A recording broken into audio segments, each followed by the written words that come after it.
Today's video is going to be a little bit different, and that's just because I wanted to very quickly talk about the repellents that I use. We have a lot of ticks in our area. We also have a lot of mosquitoes in our area. Over the years, I have landed on basically two different products, two different types of products, and I'm going to show those to you right now. The first is permethrin. Permethrin is a synthetic insecticide, and by synthetic, basically what we're saying is some very smart people has figured out how to recreate the compounds that are found in chrysanthemum flowers. So it's not a super harsh chemical. These are the two brands that I have been using, and they work extremely well. You apply the product to your clothing or your shoes, and when you do that, they last a very long time. This manufacturer says up to 6 weeks. Personally, I spray my entire family's shoes about once a month, and the way you do that is you just spray it on your shoe.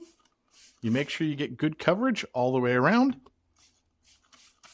and you let them dry. And this particular application will repel ticks for, in my opinion, up to a month. You can also treat your socks, clothing, and according to the manufacturer, you can wash them up to 6 times before you need to reapply it. So the products are pretty amazing. They do work. They work really well, at least in my opinion. Now, the next problem we run into is mosquitoes, and I use this particular product. I'm not a huge DEET fan. This is DEET-free. It is plant-based, and I spray this pretty liberally on my arms and my legs, usually sprayed on my hat as well, and I find this works really well. It's supposed to last up to 6 hours, but honestly, I run about 2 or 3 and I spray myself down again. And really, I've had really good luck with this stuff. And again, it's DEET free. So there you have it. My go-to chemicals for keeping bugs off of me in the summertime. Permethrin, I think it works extremely well. It's worth its weight in gold. And for mosquitoes, I use this. The video is not sponsored in any way. These are just products that I use that I personally think work really well. I will put affiliate links down below in case you're interested in purchasing these products.